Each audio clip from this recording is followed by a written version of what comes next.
ಜೀವನದ ಅರ್ಥವನ್ನ ಹುಡುಕುವುದು ಮುಖ್ಯವಲ್ಲ, ನಾವು ಜೀವಿಸುತ್ತಿರುವ ಪ್ರತಿ ಕ್ಷಣದ ಅರ್ಥವನ್ನ ಮನಗಾಣುವುದು ಮುಖ್ಯ.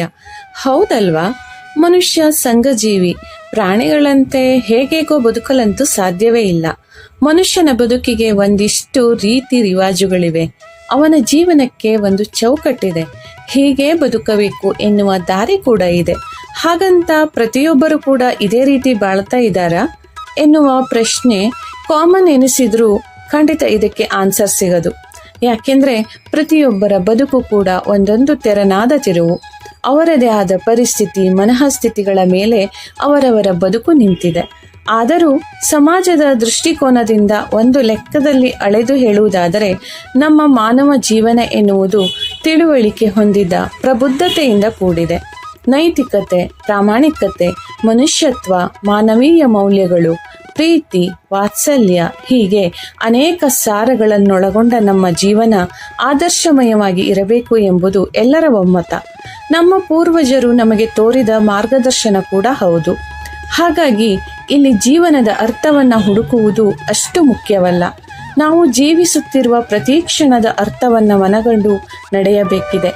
ಆದಷ್ಟು ಸಜ್ಜನ ವ್ಯಕ್ತಿತ್ವದಲ್ಲಿ ಮನುಷ್ಯತ್ವದ ಮೌಲ್ಯ ಹೊಂದಿ ಯಾರಿಗೂ ಕೇಡು ಬಯಸದೆಯೇ ಒಂದಿಷ್ಟು ಸದ್ಗುಣಗಳನ್ನು ಅಳವಡಿಸಿಕೊಂಡು ನಡೆಯಬೇಕು. ಏಕೆಂದ್ರೆ ಪೂರ್ವ ಜನ್ಮದ ಕರ್ಮ ಫಲಗಳು ಪ್ರತಿ ಜನ್ಮದ ಬೆನ್ನು ಹತ್ತಿ ಕಾಡುತ್ತವೆ. ಪ್ರತಿ ಜನ್ಮದಲ್ಲೂ ಕೂಡ ಹಿಂದಿನ ಜನ್ಮದ ಕರ್ಮಗಳನ್ನು ತೊಳೆದುಕೊಂಡು ಬದುಕುವುದೇ ಕಾಯಕ ಮನುಷ್ಯನಿಗೆ. ಅರಿಯದ ತಪ್ಪಿಗೆ ಭಗವಂತನಿಂದ ಕ್ಷಮೆ ಉಂಟು, ಆದರೆ ಅರಿತು ಮಾಡುವ ತಪ್ಪುಗಳಿಗೆ ಕ್ಷಮೆಯೇ ಇಲ್ಲ. ಅಕಸ್ಮಾತ್ತಾಗಿ ಅರಿತು ಮಾಡಿದ ತಪ್ಪಿಗೆ ಪಶ್ಚಾತ್ತಾಪ ಪಟ್ಟರೆ ಕಿಂಚಿತ್ ಕ್ಷಮೆ ಸಿಗಬಹುದು.